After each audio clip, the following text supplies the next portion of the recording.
Whoa, whoa, whoa, whoa, whoa, whoa, whoa, yeah, we are in the place to be, yeah, yeah, yeah, yeah, yeah, yeah,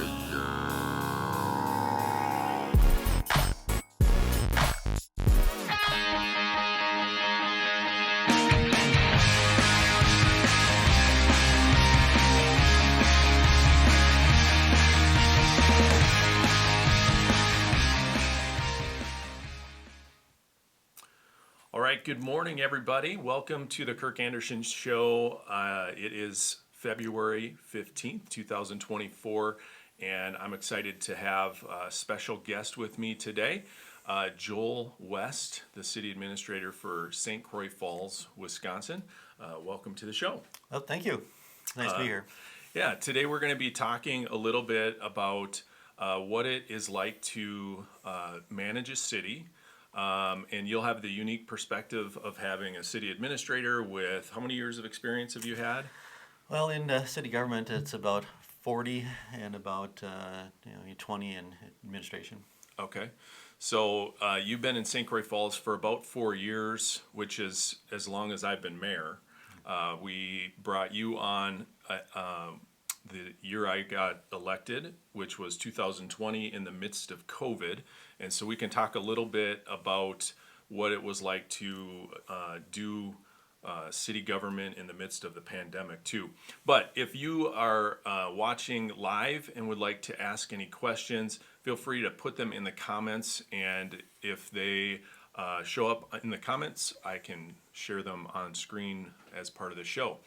So again, Kirk Anderson here, and I'm sitting with Joel West, the city administrator for St. Croix Falls, Wisconsin. So welcome, welcome, welcome, and thank you for Dryden Wire for allowing us the opportunity to use your platform for this show. Good morning, Renee. It's great to see you on here today. So just as a way of introduction, we're going to run through some slides that we did as a presentation at a city council meeting recently to kind of talk a little bit about what we have done in the city in the last almost 4 years. And so we will run through these slides. If you have questions, feel free to ask them, and we'll do them on the show. So I'll let Joel kind of take it away and talk a little bit about the first slide. Yes, thank you, Kirk. The first slide, for the title is a little bit off there. It talks about zoning. Actually, it's about tax base and tax rate. So back in 2020, the city decertified a tax increment district. And a tax increment district was created about 27 years before that, included the downtown and then along Highway 8 up on the hill to capture the increased value of development and then utilize those funds for redevelopment efforts. And there was a number of redevelopment efforts over the years for that. And most notably, the funds are being used for the redevelopment of the Civic Auditorium right now. But when that district is decertified, the tax base then goes back into the general taxing jurisdiction, the city, the county, the school district. So during the time it was in the district, the increased taxes stayed with the district and then went into the projects. Now the taxes then started to flow back into the jurisdictions, particularly the city, with that. So during that time, the city was able, during the decertification, the city is able to capture half of the value and use it to further fund its operations.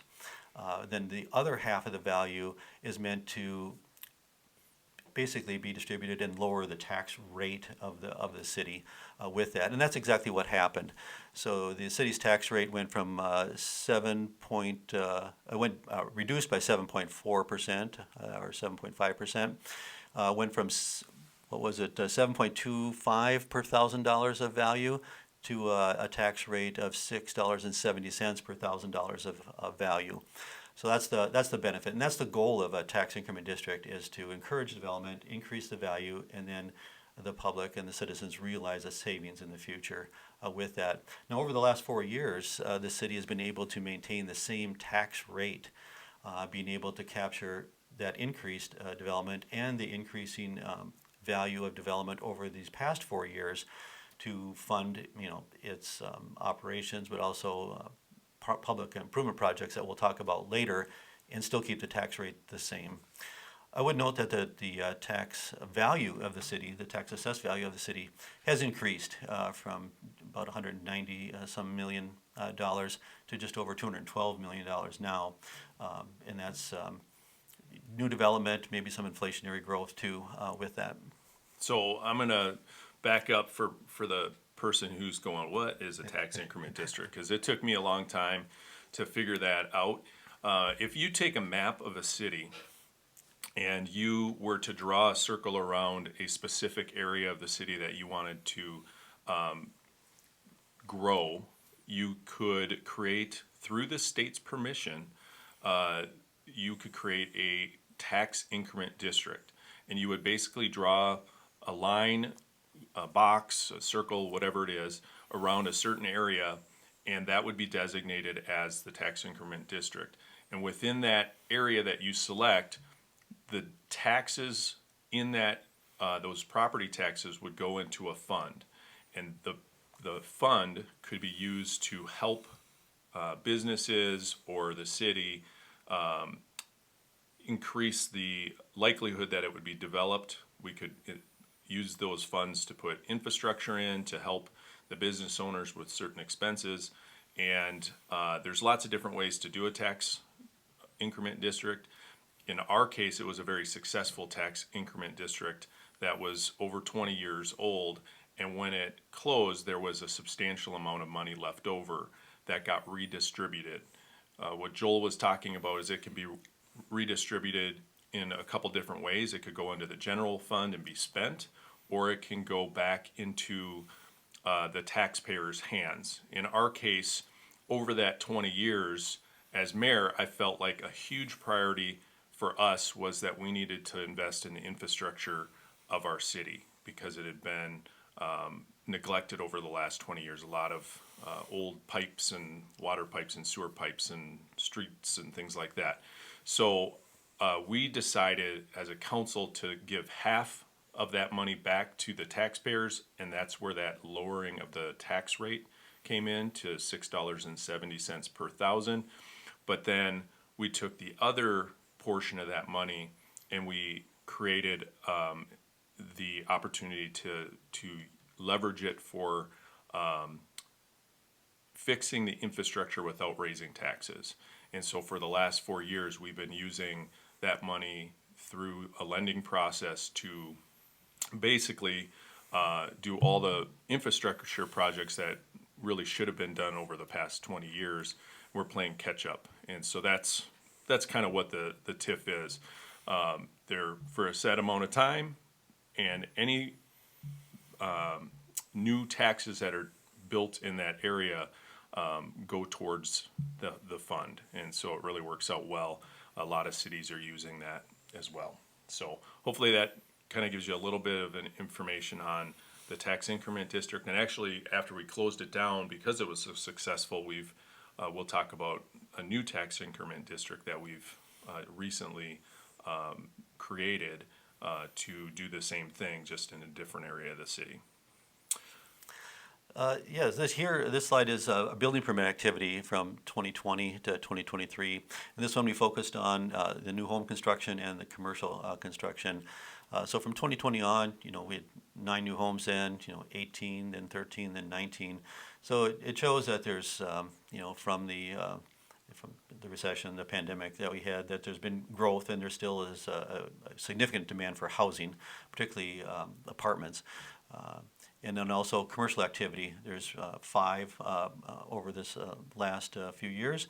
But it's significant. We have the industrial park out there where there's been expansion. We've had Quick Trip expanding. There's been redevelopment with the old Jorgas has been redone, and other building activities. So it's those were, I think, new constructions that we saw under commercials. There's been probably a number of renovations that we didn't capture on that slide that have gone on over the years. So the economic activity is really ramping up. I think any community that gets a Quick Trip is on its way up. So we were lucky enough to have Quick Trip come in an area of the city that is looking at a lot of redevelopment in that area. Across the street from Quick Trip is a Menards that's been very successful, just down the road from a Super Walmart. And the hospital in town, the St. Croix Regional Medical Center, now St. Croix Health, is looking at developing in that area as well. So that's kind of becoming another commercial area that's pretty exciting. So let's go to the next slide. Yes, and then this is related to the public investments that the city has made throughout the time here, the 4 years. And the Civic Auditorium is being the biggest one. That's where the excess tax increment funds that were committed to that project, once they were committed through a process, they became non-tax increment funds. But anyway, they were public investment in that project. It's a structure that's on the National Register of Historic Places. It has a long history in the community with that, and it's really serving as a kind of an anchor for redevelopment in the downtown. So there was the city funds, the public funds that went into that. There were donated funds from citizens, individuals. There was also foundations. I think the Hugh J. Anderson Foundation, the Hardberg Foundation.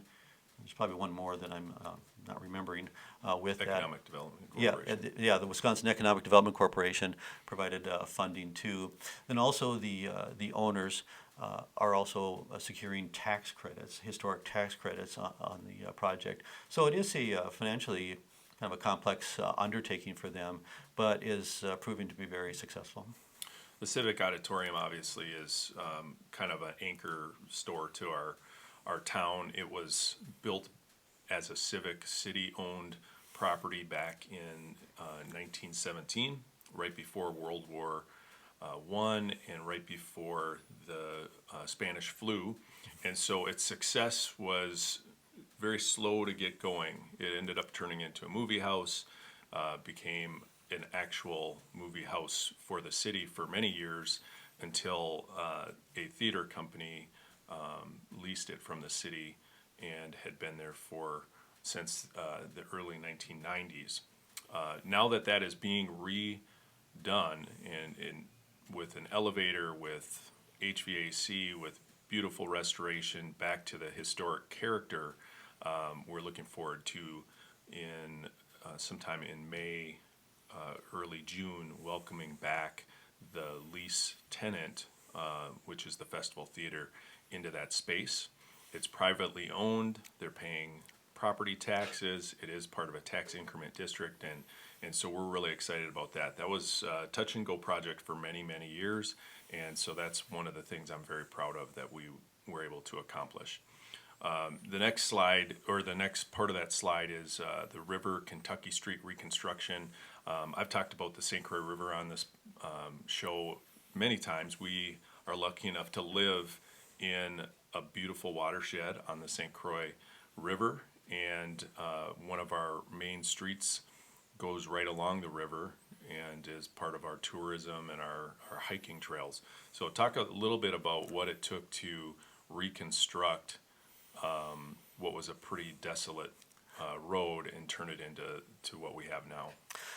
Yes, this project was just off the downtown toward the river, and somewhat underutilized, and the street hadn't been repaved or repaired in a long time.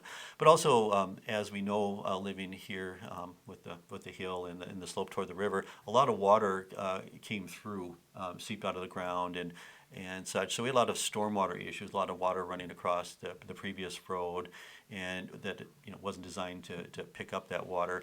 And so it created faster deterioration of the road. So the reconstruction effort was centered on stormwater and then repaving the road and then kind of recreating the trail from the Interstate Park through here up to Overlook Park. with that. There weren't any utilities in River Street. There were in Kentucky Street. We replaced a water line in Kentucky Street too. And actually we improved Kentucky Street because the city purchased some property just to the south of Kentucky Street to realign it to make it a better intersection, not quite as steep. Redid the parking along there with it. So it was a very, I want to say, unique design. I think we actually got an honorable mention from the design from the State Engineering Association. I forget the name of it. With that, because we incorporated the trails and the retaining walls that kind of helped incorporate the transition. There's what, a 25 foot height difference between River Street and up to Washington Street. Yeah. So it's a nice path along there now, and it really provides a nice connection. Plus the street's a lot better now. We put electric lines in the street so we could have vendors there in the future to utilize that. Just trying to think of the future of how it might be used.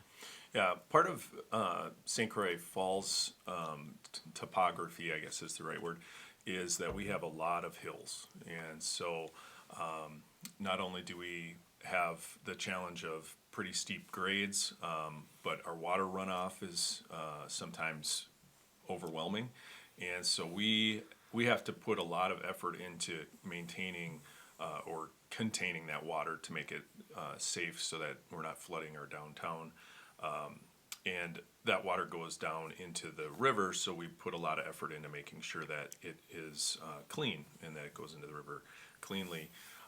One of the challenges that we wanted to overcome, or one of the opportunities we wanted to invest in, was that we have a St. Croix Falls has the Interstate State Park. It was the first state park in Wisconsin, and it's a beautiful park. And it is connecting another trail called the Ice Age Trail. And that Ice Age Trail goes through St. Croix Falls, and actually the beginning of the Ice Age Trail, which is a 1,200-mile trail through the state of Wisconsin up into Door County, starts in Interstate Park. So it's got a lot of exciting events that happen around that. And we are a trail community for the for the Ice Age Trail. So in doing that, we wanted to give opportunities for campers to come out of the Interstate Park into the city and vice versa. And so what this River Street project did was allow for people to come through Interstate Park, make their way into the heart of our city, all the way up north to Lions Park, which is part of the trailhead that leads the Ice Age Trail north to the next destination, which would be like Centuria and Luck and things like that. So it's kind of a corridor. And so the projects that we talk about, we will, of course, continue to incorporate those things into that. So yeah, we're really excited about that. And Gay Magnifici says, "Good morning." I can't get that to go up on the screen though. So we'll go to the next slide. And let's see. All right, public investments. This is continued from the previous slide here too. This is the North Hamilton Street. This is from down by Massachusetts it's kind of on the north edge of the park, Overlook Park and Gaylord Nelson Park with that. And then all the way through North Hamilton, then up into Lions Park. And then there was a little bit of a loop then for some partial reconstruction and installation of stormwater infrastructure through Pennsylvania, Franklin, and Missouri Street. It's blue on the map there also. So this is that was one of the oldest streets and the oldest utilities in the community in that street. A number of years ago, the city had replaced the sewer mains through there and the connections, but the water main was old. And we had a number of water main breaks down there. But also, too, we had a lot of stormwater issues in this area. that the residents down there were dealing with, and then also that impacted the roadway and maintenance, that type of thing. So we replaced the water main and then reconstructed the road, and then added storm sewer infrastructure in the area.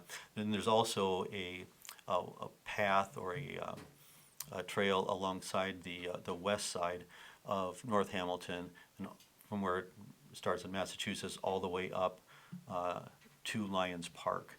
And that was a continuation of that connection from Interstate Park through downtown up to Lions Park in the area. So it really worked out well, and did solve a lot of stormwater issues that we had. Again, making sure that the water that gets to the St. Croix goes through the appropriate the filtering process, but also making sure that we take care of the residents too, and not at least I want to say flood them out, but the rains that it can handle, it will certainly help those residents stay a little bit drier. Yeah, you don't get the grasp of the surface area from the top of the hill going down, but when it rains, imagine a parking lot the size of a city, and all that water wanting to go down with gravity, and so capturing it in retention ponds and storm sewers and all those different things that cities have to do to make sure that it doesn't go through your basement is a challenge. And I think it was 2 years ago, we had a pipe that was I could probably almost stand up in it. It was probably 5 feet tall, and it ran underneath the city and ejected into the St. Croix River. It was all of the storm sewers from on top of the hill, and that started to leak, causing erosion and the collapse of one of the roads. And so we were inspecting it, and there was a rain, and it looked like a jet engine shooting out of a pipe. I mean, there was so much water, and as it was going through, it was grabbing the dirt above and pulling that road down.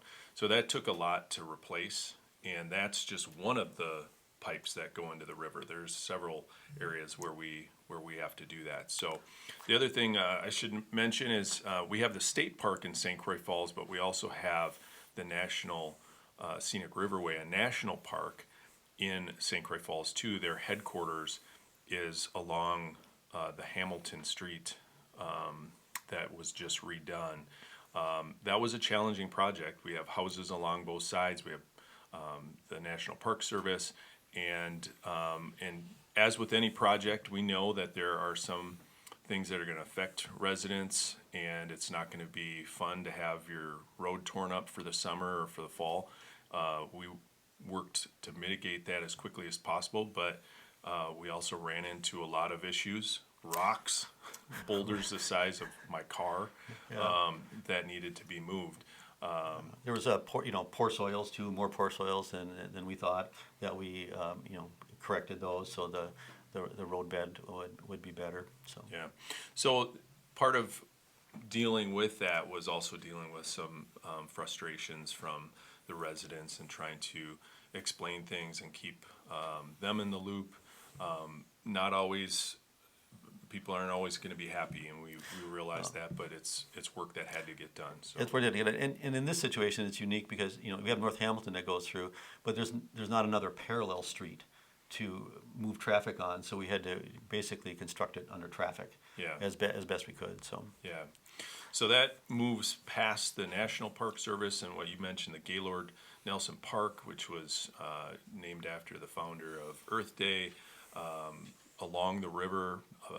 Beautiful park there, and then it moves down Hamilton Street into Lions Park, where people have had to use pit toilets for the last 50, 100 years, however long they've allowed toilets there.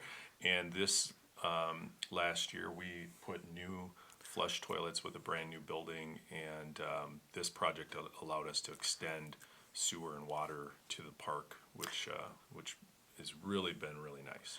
Yeah, it's been very well received, much needed in the park, and as part of that, I think the strategy that we have here in the city and in the council to, encourage more use of the parks, but also make it more convenient for the residents and visitors.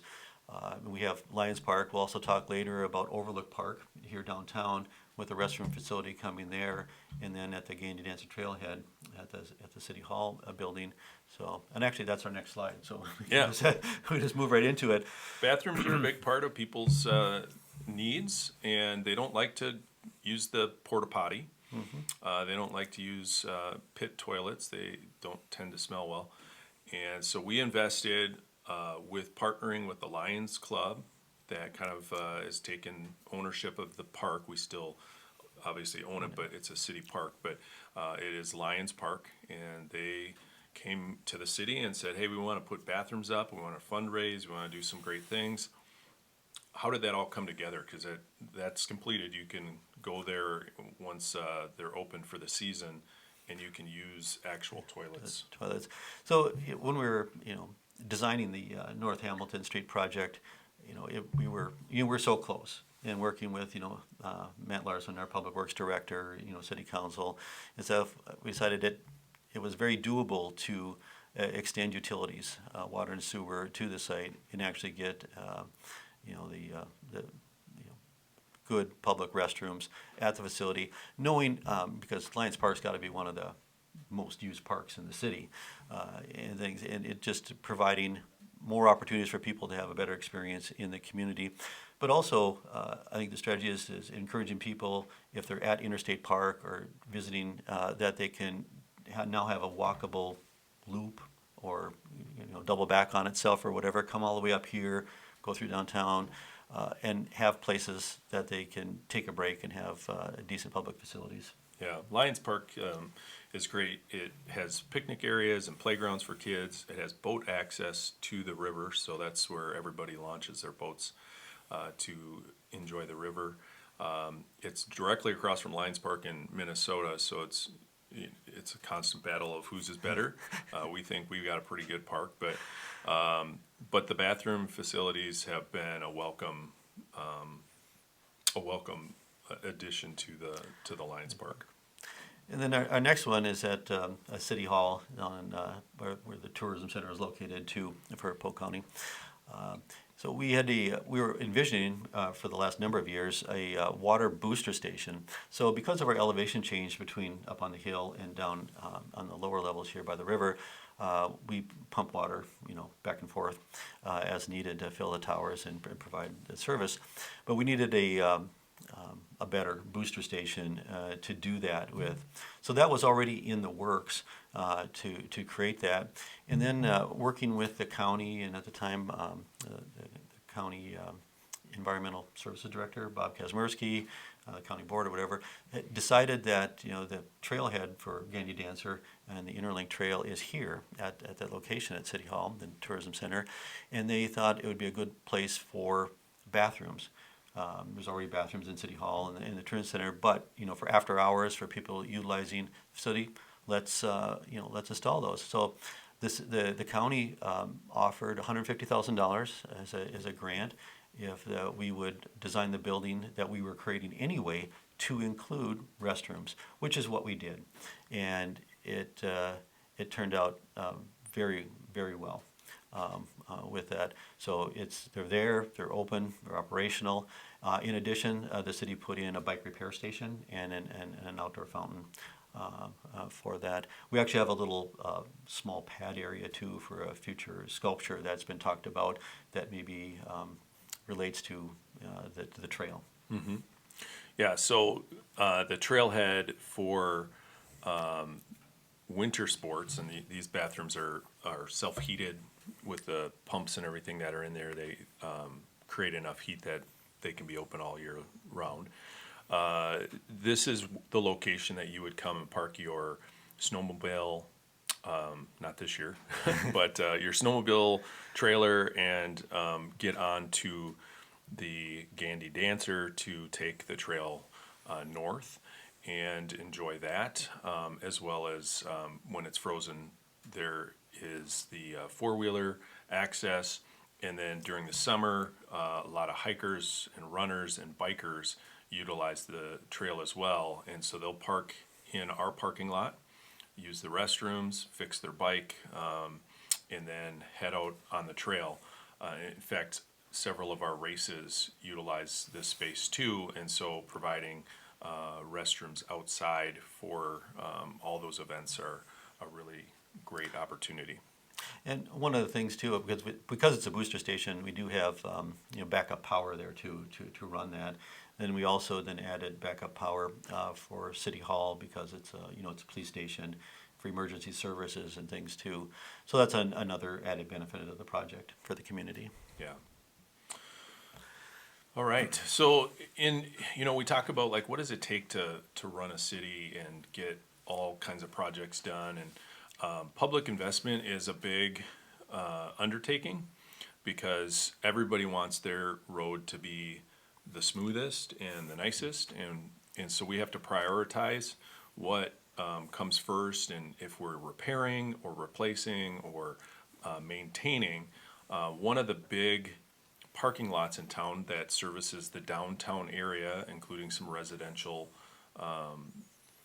houses and apartment buildings, was Thompson Parkway. It's a very large, you could put a couple basketball courts in there, and it was very much in disrepair. The pavement was basically just coming up, and so one of our big investments was to repave that and bring it to something you could get your rollerblades out and go skating on, as well as the State Streets and Adam Streets parking lot. We redid that one. That one services a lot of parking for the hospital, as does Thompson Parkway, and then curb and gutter throughout the downtown, and of course painting streetlights to make things look nice downtown was a big public investment. So how do we, as a city, pay for these projects, and what kind of creative ways do we do? Because we've done all this without raising property taxes. So how did that work?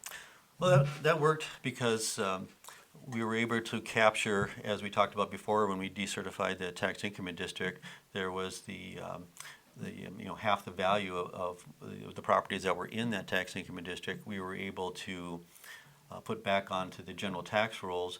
It increased, so we're still taxing the same rate, or we actually reduced it at the time, but we had these excess funds. So basically, the estimate at the time was $250,000 to $300,000 per year of funds that were no longer going into the tax increment district could now be used to undertake these projects. And the way we did it is, and at the time, borrowing was like at 1 or 2% for cities. And so we were able to structure our projects, and in some of the projects, if they're water and sewer projects, we had some monies on hand from our water and sewer fund, and then we would borrow or go into the bond market basically and borrow the funds to undertake the projects. And then our objective then was to kind of start to map out the projects over future years and stagger the projects such that when certain debt is being paid off, you could start to bring on another project. So we're not kind of spiking our debt or spiking our tax rate. We're trying to keep it as level as possible and as constant as possible. Right. So that, I mean, people sometimes, I think that these projects just happen, or that fire trucks don't break down, or police cars don't have to get new tires. And so a big part of what the city administrator and the mayor and the council do is fine-tooth comb the budget and try and figure out how we can get all the things done that we need to get done, but not cause undue expenses to the community and the residents. And there's that fine line or balance, and I think that we've done it well. Certainly, I'm proud of where we're at. Talking about investments, go through some of the bigger ticket items that we've been able to purchase over the last few years. Yes, equipment purchases also factor into it, and they're done, and the items that we'll talk about here helped increase our efficiency and replace equipment that is old and maybe prone to break, and we're spending money on repairs when we could be out there and doing the work faster and more efficient. So the first one is the asphalt patching trailer. That is one where it's new. I think we bought it, 2 years ago, with that. So it's able to, warm up the patching material from the previous trailer we had 2 or 3 times as fast within maybe an hour or so once you get it going and everything. So they're out patching, fixing potholes in the roads a lot faster, and then they're more efficient at it, and it just works a lot better and with that. And then we have the plow truck that we purchased, replaced an older plow truck that I think was costing us some repair money. This is a 4-wheel drive truck because of our hills. It makes it a lot more efficient and safer to use on our hills. And we're able to, I think, adjust, like putting salt down or sand and salt materials a lot more fine-tuned. So we can, save money by being more efficient with how that is distributed. The 1-ton truck is sort of our everyday duty truck. It can pull all the things we need to. I don't know if we have a generator we have to pull around to that day. It's got a stainless steel box, so it'll last a long time. And it replaced an older truck that didn't, it just needed to be done. Then we have our salt storage shed. Before we were using an older structure, a smaller structure, and then this one provides us to actually buy our salt in a larger quantity. And like this year, we didn't have to use as much because of the year. Now we're able to store it more efficiently, so we don't have to, buy as much next year, and be able to manage that a bit better with that. Also, we have the fire department. We replaced, I think, at the tanker, and also the truck and pumper. I mean, these are 20, 25-year investments, and they came due within a shorter order here too, and we'll work in the future to keep that. But they are large investments, but it also keeps the public safe. And also with our fire insurance rating, it keeps us at a level, I don't know if we're at a 5 or whatever, but if the insurance rating goes higher, that means people, businesses, others would have to pay higher rates on their insurance. So by keeping these the equipment and our items up to date, we can maintain that rating more efficiently. Others I didn't put on here, but I'll put in future slides. We have a street sweeper, a new one that we purchased, and then what we call a vent track, which is a municipal tractor. You probably see it around town clearing the sidewalks and do it. It's like a garden tractor, but actually a little bit better for municipal work. It's got a low center of gravity. We can go off the curbs, on the curbs, on the sidewalks, and clear those a lot more efficiently. And it also has an attachment where we can spread the salt on the sidewalks more efficiently, and it's actually saved us a lot in cost there too. Mm-hmm. So on the fire department side, we did get a new tender or tanker, and that increased the amount of water that we could bring. And the previous tender that we had over 1 million miles on it, which seems incomprehensible, but it was actually a semi truck before it became our fire tender, and so that was past due of its lifespan, and so the new tender's great. That helps us not only in the city for a variety of different public works tasks, but also throughout the township where there is not hydrants for fire protection. A tender is an essential piece of equipment. We have an order for a new rescue, which is what we would send to a car accident or a rock fall in interstate. Any number of fire calls would include that rescue. Our current rescue is pushing 26 years old, and so that will be replaced in 2025. We did just replace the engine, which is our main pumper truck, and that was also at 25 years. Apparently they bought all the trucks at the same time 25 years ago. So that was pushing 26 years and was beginning to cost us quite a large amount of money as well. So that and because of our trails and the interstate park and the Gandy Dancer, we invested in a rescue Polaris side-by-side, which allows us to fight grass fires and also allows us to get into some tight areas for rescue of injured people that might be hiking or rock falls or whatnot. So that's a big public investment. I think one thing to point out too, particularly with like the one-ton truck and the asphalt patching trailer, is the city council a number of years ago created a vehicle and equipment replacement fund for public works vehicles. So we put money in there every year. Some money comes from the sewer fund and the water fund, but also the general fund.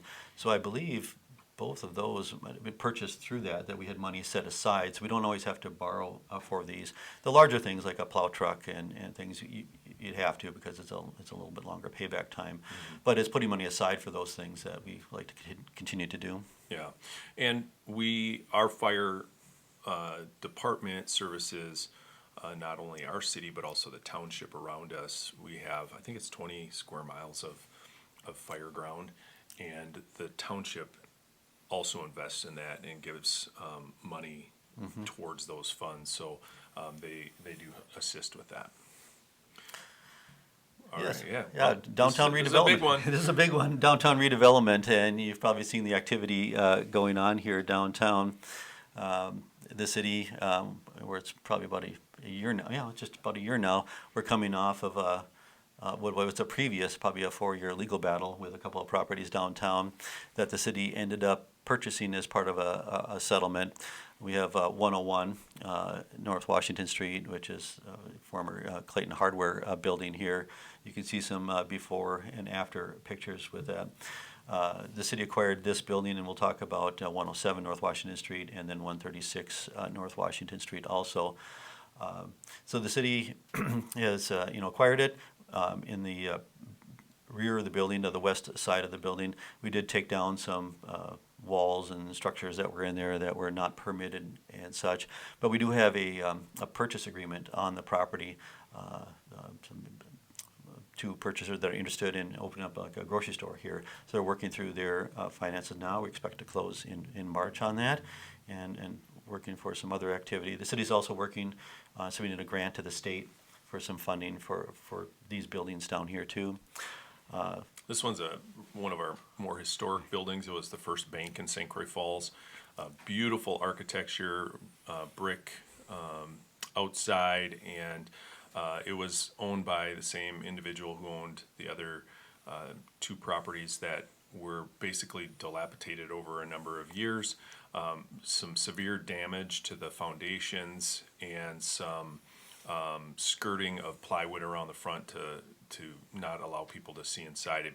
That legal battle took a long time. It cost a lot of money, and ultimately we were able to acquire these buildings. This has been sold to a local vendor of clothing that has been working in there and doing a beautiful job taking down and restoring it. It's not on the National Historic Tax Register, but it is being redone very closely to that original. It's just gorgeous. Gorgeous. And with the city, in our agreements with the purchasers of these buildings, did retain a historic preservation easement over the facades of the buildings. So we'll have some continued say to keep them locally historic for our purposes. So yeah, so that one we're really excited about, and they're in the midst of that reconstruction. They're working very hard to get that open as quickly as possible. And this one is the 136 North Washington Street. That one was that building was just too far gone to be reutilized, so it was best to just demolish the building. And this during the legal process that was going on, the city did issue a raise order on the building because of the structural issues with that building. So we've demolished that, and actually we do have a purchase agreement on this also, that a local businessman is looking to develop on the property, and we'll see how that progresses here. We look forward to his future plans. Yeah, that's pretty exciting stuff. All right, part of the history of St. Croix Falls is that we are really into the arts and the beauty of the river and all kinds of exciting things that we have around us. One of the neighboring cities across the river is Franconia, which is home to many artists that come and will stay there and develop art. And so we've worked with them and actually have some of their artists work on our main street, and we continue to look for ways to beautify our city with art. So talk a little bit about what we're trying to do. Right. So yes, utilizing arts as a means to beautify the city, attract people, visual interest, and just kind of make our mark. So a couple of different things. One is if you start on the kind of the south end or the bottom end of the map, there's a rock kind of sculpture that was donated to us by the former Dairy Queen building. The Be Wild Burgers is in there now with it there. And it's called, I think, the Young. If you haven't seen it, it's a rock, and we've seen it in the sunshine. It's even great. It really glistens with that, and it's kind of a starting point. It gives people visual interest and visual markers in your community with that. We also have, and there's the What Art Gallery. It's in the building that we're here today, and with that, the What Art Gallery and the city and the local arts community partnered and received a grant from the Wisconsin Arts Board to do what they called a Phantom Art Gallery, and that was bringing in artists to display their work and to do artist talks in the community. There's been a number of those, and they've been held at the What Art Gallery in the building here, and anywhere from 20 to 50 people show up, and then it's out on social media, just encouraging that interest in the city. And then I'm trying to remember the other ones here too. Down on the parking lot, we have an artist who created a sculpture of a fish. Yes. Representing the river, and it was made out of items that were pulled out of the river, and so a lot of what some people would call garbage. Yeah. But it was repurposed materials that someone had pulled out of the river, and it's kind of a unique and fun thing that reminds us to not pollute. And so the artist actually came back and reconstituted it. It was further down by our Headworks building on River Street, and what was it, a year or so ago? They refurbished it and put it there. So that is really nice. And then also 123 South Washington Street, her building there, Rhonda's building, in the back, in her kind of a private alley she has back there. There's art back there too that she opens up to for people to see. So this is part of a goal, is to just see that more art is created, and I think market the fact of the art that we do have, and encourage that artist community to grow and attract more people to the community. So.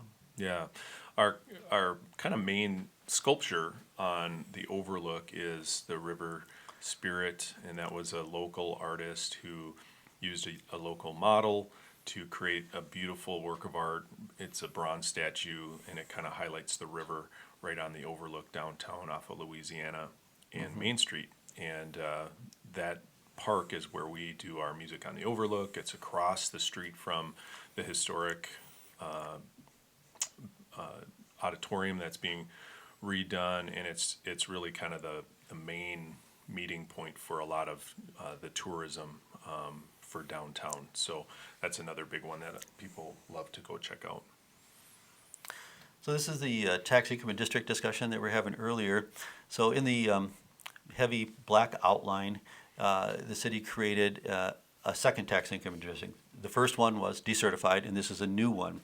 So what we're looking at doing is capturing the increased value or the future increased value from some of the properties we just discussed, the Civic Auditorium, which is now tax paying, and a few other properties that are most likely to see increased either renovations or increased value in the future.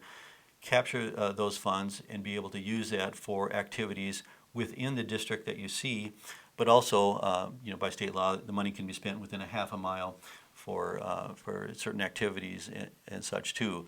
So it just was created last year, or the fall in September, and it's just now being constituted. But we're really looking forward to what that can use as a tool for redevelopment in our downtown. Yeah, hopefully it will spur new development, and then individual property owners can request to use that for facade improvements and anybody who had an idea for a new construction project that would bring a tax increment. The idea of these tax increments is that it will raise the property value so that it will create new property tax value. And so if it meets those requirements per the state, then those funds can be utilized, and just really encourage people to invest in their property, invest in their business, invest in their community. And thus far, we've seen a lot of pretty interested parties that are ready to go. So we're excited about that.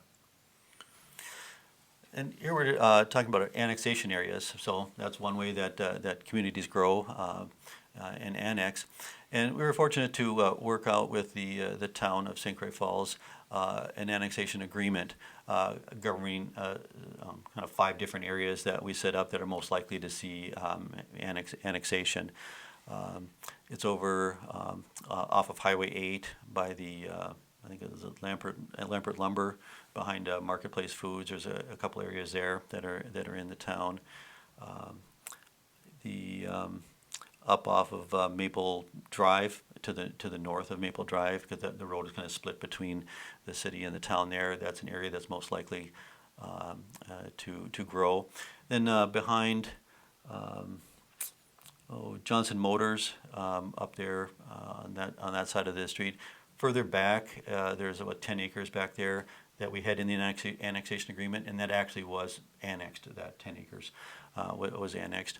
And then where the fireworks place is, that still is in the town, but that hasn't been annexed at this point or anything. But so those areas are likely, and we have an agreement with the town that if the owners want to approach the city, or there's some other reason that they need to be annexed, we can just go through the process and annex those. Yeah, one of the challenges with a city our size, we have less than 2,500 people in our city, is that land is already being utilized. Controversy or not, we did have a 9-hole golf course that did close its doors, and the property owners are trying to sell that. That's a 90-plus acre piece of property that they would like to see someone develop, and that's within the city. That's a new developable piece. There are some other areas that are privately owned that the owner has not opened up for development. They haven't revealed what they would like to do, but our city is very blessed, but it's also challenged. We have several things that don't produce taxes per se, but they do produce tourism. So we have the state park, which is a beautiful, very large portion of our city. We have the national park, which encompasses a piece of our property and then along the river. We have the Polk County Fairgrounds within our city, and we love having the fair, but they don't pay taxes. And so that's just one of the challenges that we have. And so we also have 450 acres of preserve north of town that is preserved for hiking and just exploration and just kind of a natural resource. All great resources that we have, but all don't provide areas for development of new businesses or homes, things like that, and they don't provide tax base. So about 50% of our city, right around there, is non-taxable, and so to keep taxes low for everybody else, we want to develop the areas that we can, and that's where the industrial parks play a big part in that. Up towards the outskirts of town in what has been annexed for the hospital, there's several acres for new housing, for businesses, for retail, and things like that we're hoping we could get in. I know my wife, I keep saying it on this podcast, hoping they're listening, but Aldi, if you're listening, my wife wants you to come to St. Croix Falls, as does a lot of her friends. So annexation is not something that we look to do, but we don't want to take taxation from the township. But if a business owner requires city services and they request to be annexed, then we'll consider it and see if we can work with the city and the township together to not put too much of a liability on them for taxes. Right, and it's a good working relationship we have with the town on those issues. And we have, like I mentioned, some roads that are joint use, and you can work on those. And are exploring ideas of how to work on those, and maybe, I want to say, share some of that tax base in the future. So we're working together, and it's not a zero-sum game there. Yeah. So we'll keep plugging along because we're going to run out of our time. But these are some other annexation areas that that could be annexed or are real close to the area that are along Highway 8. Pretty much, if there is the potential for a bigger business that says, "Hey, we need sewer and water," or we need city services, we've pre-agreed with township on those. So I'm not going to. Yeah. And then And these are the properties that have been annexed. On the upper left, on the first slide to the left, is Quick Trip. And then the next one was part of where the hospital purchased property. That has been annexed. And then the one I mentioned behind the Johnson Motors, that was annexed too. yeah. All right. We've done some plans and ordinances. We adopted an outdoor use and rec plan about 3 years ago. And we have an ordinance allowing and regulating tiny homes. We have a nice development of tiny homes. Yeah, we've had the tiny home owner of that property on our show, and she's now has most of those spots filled. They're all rented out, but she has most of them filled with the tiny homes that have been built over the last year. And if you take a tour through there, it is really, really a beautiful property that they have invested a lot into, and I think people are pretty excited about it. Yeah, we allowed and regulate golf carts on city streets, same with ATVs and UTVs, and then we adopted a vacant building ordinance to regulate vacant buildings, and from the earlier discussion. So that's one that's we're ramping up to start enforcement on that. Yeah, part of any downtown or any city that deals with blighted buildings, it's really important to have a vacant building ordinance that can help the owner take serious the ownership that they have and the investment that they have in a downtown, and not allow for their buildings to fall into disrepair. And sometimes the city needs to step in, and the vacant building ordinance just allows for us to do it a little bit more fluidly and proactively, instead of trying to clean up, which unfortunately we did in the previous 4 years. So we're very happy to see that go through. Rezoning is a part of development of the community. This is just one example of where we rezoned property that was zoned residential to commercial, and now it's being occupied by a business selling trailers and other types of equipment up there. Very successful utilizing that property. Yeah, it's amazing when something sits empty for decades. This was something that was started back before the housing crash in the 2008. The owner of this property had a vision for putting businesses on there. They added a street and kind of had like a cul-de-sac thing going where they thought they would put some businesses. That fell apart with the housing crash, and a new owner many years later came in and said, I've got a very successful business, but I need frontage and space. And so they purchased this property, and they have a very successful implement dealer relationship with the community.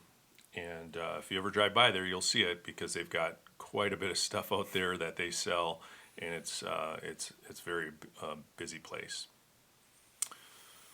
And some developments coming up in 2024. Impact 7 is a housing development off of Maple Drive. They have it's 40 units, twin home model, so there'll be 20 sets of twin homes. We expect they'll be coming in with their site plan approval. The city did issue a conditional use permit last year for that, and now they've gone through the process, and they'll come back in, with their site plan and developing that. It's workforce housing with that, and then Taco Bell. We approved I think a minor subdivision and their site plan last year, so they'll be ramping up for construction this spring. Yeah, and every business is different. Their are businesses that have been really successful and some businesses that kind of sunset after a period of time for whatever reason. A lot of people have asked what happened to KFC. We did have a KFC that was right off Highway 8, kind of towards down the hill from what we call the hill, and it was isolated unto itself, and the access to it was a bit of a challenge. So many people have said, hey, is Taco Bell going into the old KFC? The answer is no. They purchased a lot on top of the hill and will be building a new restaurant there next, just in front of the hotel, the Holiday Inn Express, and right next to Johnson Motors. So that should be breaking ground here this spring, and we do not know what will happen with the building from KFC. It's a beautiful location. It does have some challenges with access. Large traffic amounts could be a problem there because you have to get on and off of Highway 8 without a frontage road, and so that's probably was some of their challenges as well. So we're excited for Taco Bell, and we're excited for 40 new homes that will be developed. That's just north of the industrial park in the residential area, and we think that that's going to be a great fit for new families and affordable housing. They're known for putting up some quality houses, so we're excited about that. And downtown, we have Thompson Parkway. It's in an alley that we use.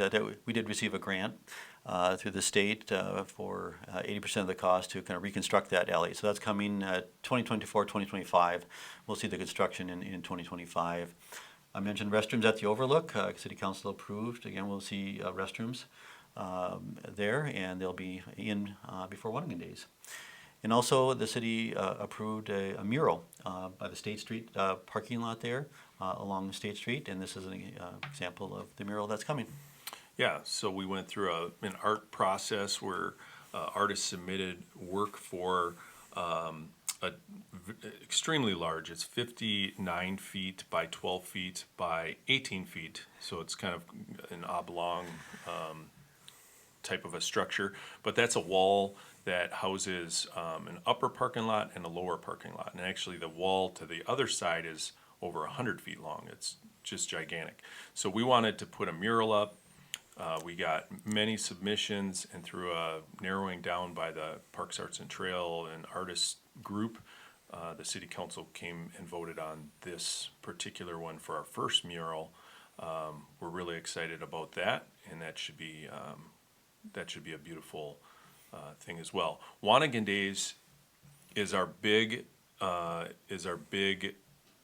community celebration, and Wanigan Days is in July, and we're hoping to have those restrooms going strong by that time, and that will alleviate the need for porta potties on the Overlook, for music on the Overlook all summer long, and Wanigan Days, and people are pretty excited about that. So yeah, we're moving forward there. All right, one of our lights went off, so it's a little dark, but that is the conclusion of what the city of St. Croix Falls has done in the last 4 years, and that's just really a glimpse at what we've done. There's so much more that we could talk about, but one of the things that I think is a challenge for city administrators is dealing with the finances, dealing with the HR department, dealing with the complaint department, dealing with vendors when they come in and they're doing the work and they have an issue, they always call you. And so I always, as mayor, give credit to the staff. And Joel, you've been a big part of our staff and a valuable part of our success as a city. And we don't always make everybody happy. We know that. That's part of the challenge of being an elected official, is that if you're a Republican or Democrat, usually 50% of the people don't like you. I'm lucky enough that I'm a nonpartisan elected official, and so the numbers are smaller, but every once in a while when it's in someone's backyard, they get offended, and we mean no disrespect in that. The city wants what's best for the citizens, and we work really hard to do that. And so that would be my caveat. Give us a little grace, and we'll keep working hard for you. But thank you for explaining all of that. That's been something I've been wanting to do for a long time on the show, and it's definitely something that people have been asking for. I also think that we are in the works of having an in-person type of thing that people who might not see this will be able to sit down and have a town hall meeting as well. Yes. To talk about some of the things that are going on. So any final words from the city? Well, it's a great community. I think with the council that we have and the public support, we've been able to take on a lot of different projects. Like you said, granted, can't please everybody, but I think we're going in a direction that I think the vast majority agree with. Yeah, no, I agree. And actually, the people who have been vocal have also come back and said that things look good. Not everybody, but by and large, we do get a lot of positive feedback once the construction zone is a little bit cleaner, or once the dust settles on something that is being built. And so, that's the goal. And I appreciate everything that you do, and our treasurer and our clerk and our public works director. And we didn't talk about a lot of projects that we could have. So with that, thanks for being part of our show today. I know it was a lot of slides. It was a lot to get through, but we're excited to share it. And if you have questions, if you are interested in becoming an elected official and running for a city council or mayor or a town board or whatever, feel free to reach out to me. I love to share my stories and encourage people to get involved in a local government. I think that being involved in the local government, you have even more chance to make changes, immediate changes, than even in state or federal government. Because the things that we decide on a city council or town board level affect the people today, where the people at the state level and the federal level, sometimes they fight for months or years to get anything done, and it can be really frustrating. But we affect a lot of change, and we need good people to run for office, and we need good people to sit on our committees, commissions, and boards. So with that, thanks for being a part of our show. Thank you, Ben, for letting us use Dryden Wire as the platform. And we will see you next time on the Kirk Anderson Show. Have a great day.